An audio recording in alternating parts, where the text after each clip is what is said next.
Vitajte pri sledovaní seriálu 360 stupňových leteckých videomáp regiónu Komárno a okolie. 6. časť začíname nedaleko Kolárova, v najsevernejšej časti komárňanského okresu. Za Kolárovom sa môžeme obzrieť vzad. V tejto časti spoznáme poľnohospodárske obce východnej časti Žitného ostrova a cez ich príbehy sa dostaneme až na dohľad k Dunaju. Letíme na juhozápad smerom k obci Bodzianske Lúky. Obec by jazda ani výstižnejší názov nemohla mať. Kam sa len pozrieme, všade okolo nás vidíme rozľahlé lúky či polia. Bodzianske preto, lebo obec vznikla odčlenením sa od niekoľko kilometrov vzdialenej obce Bodza. Z tohto uhľa pohľadu sa hrdí titulom najmladšia obec okresu.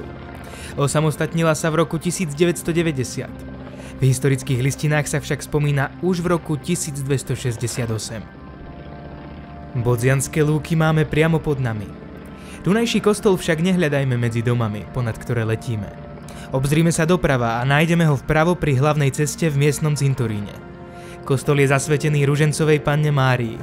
Na vlastnom pozemku ho v roku 1889 dal postaviť Vince Vermes, ktorý okrem iného 40 rokov zadarmo vyučoval tunajšie deti. Za dlhotrvajúcu kresťanskú a mimoriadne užitočnú prácu dostal od pápeža Pia XI. Záslužné pápežské vyznamenanie Benemerenty, v preklade za zásluhy. Opustili sme Bodzianske lúky a ponad ďalšie z mozaiky polí a lúk letíme ďalej na juhozápad. Možno vás zaujímajú aj technické detaily nášho letu. Letíme vo výške približne 150 metrov nad terénom rýchlosťou zhruba 200 km za hodinu. Naše lietadlo nesie označenie Skyper GT9 a je slovenskej výroby od prešovského výrobcu Tomark Aero. Síce ho nevidíte, ale pilotuje ho skúsený pilot, ktorý na ňom nalietal už stovky hodín. Dôležitú úlohu má aj vedľa sediaci navigátor, ktorý určuje trasu nášho letu tak, aby sme videli všetky krásy komárňanského okresu. Dokonalá súhra posádky je podmienkou plynulého letu. Vedeli ste, že za rok spolu nalietajú aj 40 000 kilometrov? To je toľko, ako by okolo rovníka obleteli celú Zem. A to už je úctyhodná vzdialenosť, čo poviete? Blížime sa k ďalším malebným dedinkám Žitného ostrova. Opäť letíme nedaleko okresnej hranice, tentokrát západnej. Vpravo vidíme Okoč zo susedného Dunajsko-stredského okresu. Vľavo Sokolce a priamo pred nami leží dedinka Brestovec.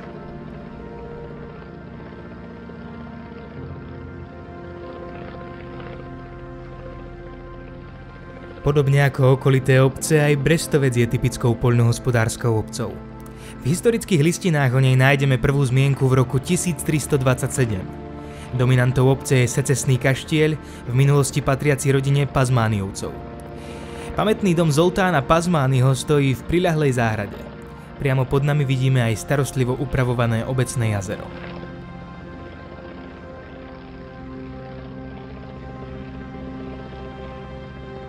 Brestovec nechávame za nami a mierime priamo k nedalekým Sokolciam. Pôvodná usadlosť Lák sa v písomnostiach prvýkrát spomína v roku 1332, no tunajší kostol reformovanej cirkvi sa spomína ešte v druhej polovici 13. storočia. Vidíme ho pod ľavým krídlom, hneď vpravo vedľa hlavnej cesty. V 19. storočí v jeho tesnej blízkosti postavili aj rímskokatolický kostol povýšenia Svätého kríža. Poľnohospodársky charakter obce reprezentuje poľnohospodárske družstvo patriace medzi najväčšie v okolí. Vidíme ho vľavo na okraji obce. Družstvo má aj vlastný mlyn, či predajňu vlastného mäsa a mäsových výrobkov.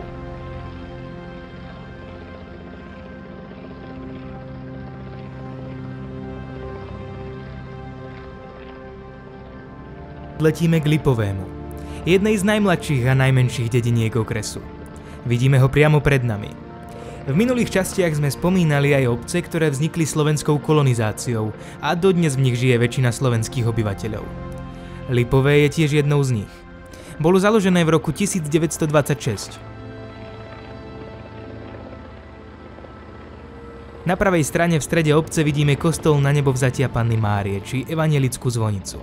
Pokojný charakter obce je ako stvorený pre oddych a rekreáciu. Vodné plochy viacerých odvodňovacích kanálov sú ideálne na rybolov či člnkovanie. Samotná obec leží v malebnej lokalite chráneného vtáčieho územia Ostrovné lúky. Okolie môžete spoznávať aj na bicykli. Napríklad po cyklotrase vedúcej priamo cez Lipové. Lipové s necelými 150 obyvateľmi je malá, no mimoriadne aktívna obec. Každoročne celé okolie rozvoniava pri tradičnej júlovej súťaži vo varení guláša. V auguste na výročie vysvetenia kostola sa konajú hodové slávnosti.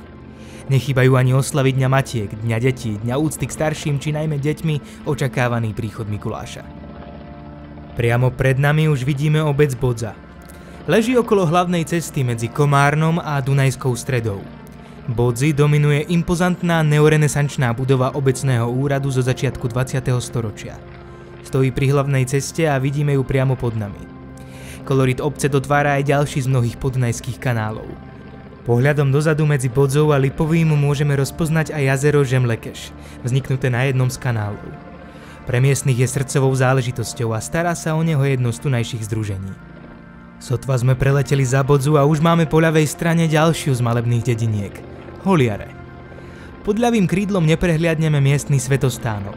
Klasicistický kalvínsky kostol je tolerančnou stavbou z rokov 1783 až 86. O niekoľko desiatok metrov ďalej pri hlavnej križovatke stojí budova obecného úradu. Okrem sídla samosprávy je aj kultúrnym centrom, ktoré Holiarčania naplno využívajú.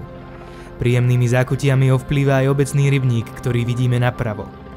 Ten je okrem pokojných rybačiek každoročne aj dejskom obľúbenej rybárskej súťaže. Pohľadom doľava si môžeme všimnúť, že Holiare a Bodzu delí od seba len niekoľko stoviek metrov. Blízkosť obcí spôsobila, že Holiare boli vyše 30 rokov súčasťou Bodze. Pôvodne však Holiare vznikli zlúčením dedín Dolný a Horný Gelér v roku 1940. Názov Holiare sa začal používať o 8 rokov neskôr.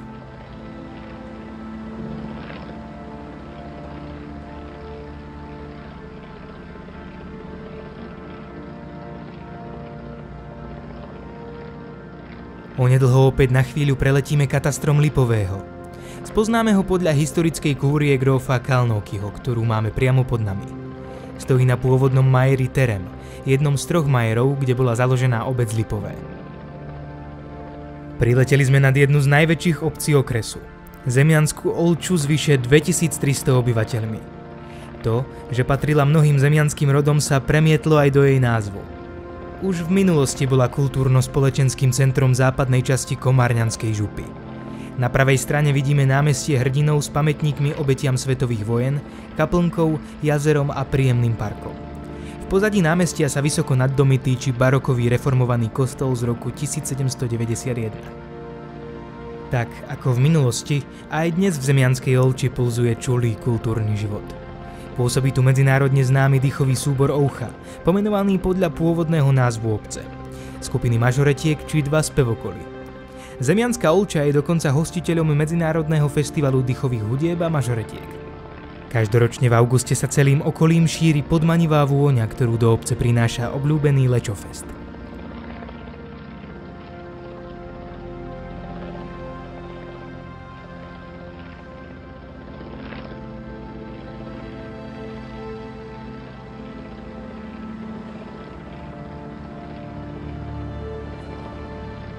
Pravo pred nami sa rozlieha obec Okoličná na ostrove. Patrí medzi najstaršie osídlené územia južného Slovenska. V jej chotári sa našli nálezy z doby rímskej či z obdobia nadvlády avarských kmeňov. Pozrime sa doprava a uvidíme pomerne veľké centrum obce. O niečo ďalej obci dominujú 2 kostoly. Prvý z dvojice slúži reformovanej cirkvi. Bližšie k okraju stojí rímskokatolický kostol svätého Augustína biskupa. Svetostánky v okoličnej stáli už v 16. storočí. Rímskokatolícky kostol však bol poškodený pri zemetrasení v roku 1763. Bol zbúraný a na jeho mieste o polstoročie neskôr postavili nový. Súčasný reformovaný kostol stojí od začiatku 19. storočia. Hrdí sa titulom najväčšieho kostola reformovanej cirkvi na Žitnom ostrove. S Okoličnou na ostrove sa spája aj meno známeho maďarského spisovateľa Móra Jokaiho. Jeho brat sa sem priženil a spisovateľ ho v obci niekoľkokrát navštívil. Známymi rodákmi z obce sú kalvínsky kňaz Jánoš Heténi, 7-krát ocenený Maďarskou akadémiou vied, či geodet Jánoš Varga, ktorý sa veľkou mierou zaslúžil o reguláciu riek Južného Uhorska. Na našej trase ďalej letíme okolo menších miestnych častí Nový Dvor, vidíme ho na pravej strane, a Okánikovo na ľavej strane. Kým Nový Dvor leží v Chotári okoličnej na ostrove, Okánikovo na druhej strane hlavnej cesty leží v Chotári Veľkých Kosích. Popri tých budeme prelietať v ďalšej epizóde nášho seriálu.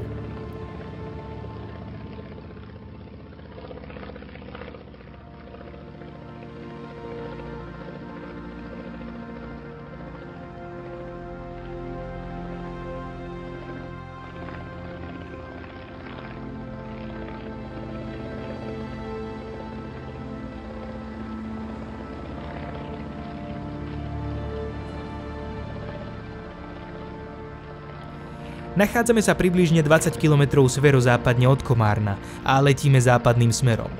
Oblúkmi pomedzi tunajšie obce sme sa z najsevernejších častí okresu postupne dostali do jeho južnej časti. Od Dunaja, ktorého odlesky pod chvíľou badať vľavo na horizonte, sme už iba necelých 6 km. Letíme ponad cestu prvej triedy číslo 63, ktorá je hlavnou spojnicou Komárna s Dunajskou Stredou a Bratislavou. Táto dopravná tepna prechádza aj cez obec Tôň, ktorú vidíme vpravo pred nami. Tôň sa v historických záznamoch prvýkrát spomína v roku 1268 ako majetok Komárňanského hradu. Obec sa od 15. storočia vyvíjala ako mestečko s právom vyberať mýto.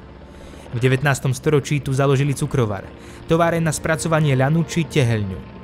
Nedaleko rybníka za obcov vpravo neprehliadneme vysokú väžu kostola reformovanej cirkvi. Pôvodní obyvatelia obce boli rybári a poľnohospodári. Obilné klasy nájdeme v erbe obce Tôň ako aj v jej okolí dodnes.